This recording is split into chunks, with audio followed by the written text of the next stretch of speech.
Hello everyone, let me introduce myself first. My name is Sasmita Regina, but you can call me Mita. I am a student of biology education, and today I would like to share a retelling video of a biology teaching video that I have watched last week.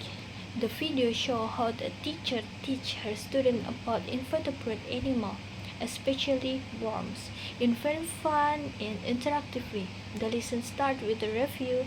The student doesn't direct go to the new topic, but first she asks questions about previous material. She asks the student to recall what they learned about sponges. For example, she says, "Who remembers the way sponges eat?" The students answer together, "Into the pores or through the osculum." This kind of recall helps the student to activate their prior knowledge before moving on. After that, she continued another review about cnidarians. She remains how polyp acts, where the tentacles are, and where the mouth is located. To make it more fun, she even signed and asked the student wave their hand like tentacle, polyps, and medusa. After the review, the teacher introduced the new topic, which is worms. She doesn't just say it directly but try to make the student curious.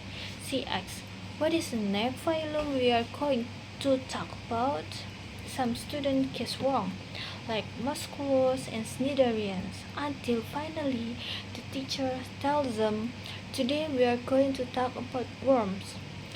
She then makes the lesson more personal by asking students about their own experience. Have you ever held a worm in your hand? Have you ever seen a worm after the rain?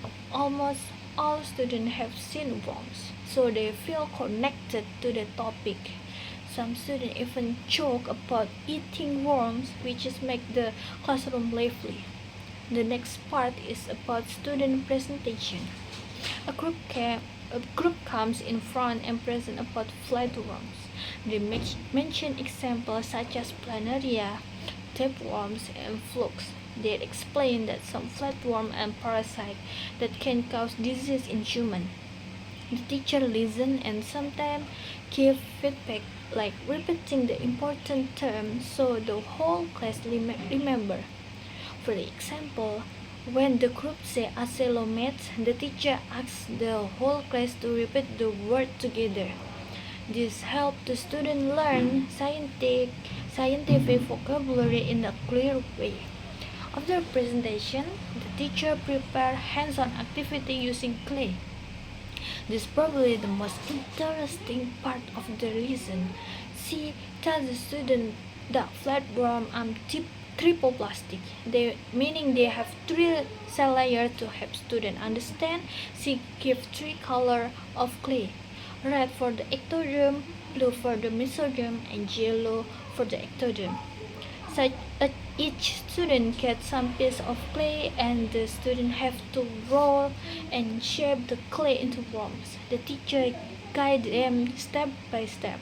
First, the red clay is placed in the middle as the endoderm. The blue clay is flattened wrapped around as a mesoderm. Finally, the yellow clay is added as the ectoderm. She called it worm burrito, which makes the student laugh. And after that, she gives them a paper clip and asks them to make hole through the clay worms, which represent the digestive tract. In this way, students are not only listening but also touching, seeing, and building the anatomical layers themselves. This is a great example of kinesthetic learning. At the end of the activity, the teacher asks the student to hold their worms and say, "Since there's a flatworms, what missing?" The students answer, "They have to be flat." So together they squeeze their worm between their hands while shouting, "Platyhelminthes." The classroom becomes very energetic and the students really enjoy the process. From the video, I learned that teaching biology can be more very interactive and enjoyable. The teacher used many strategies such as questioning, connecting to students, experience group, presenting, modeling with clay, and even humor.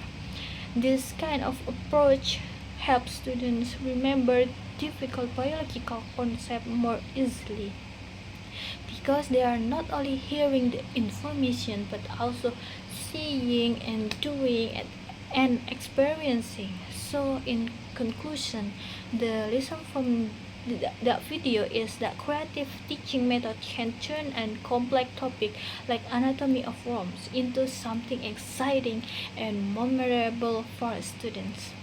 Thank you. Bye bye.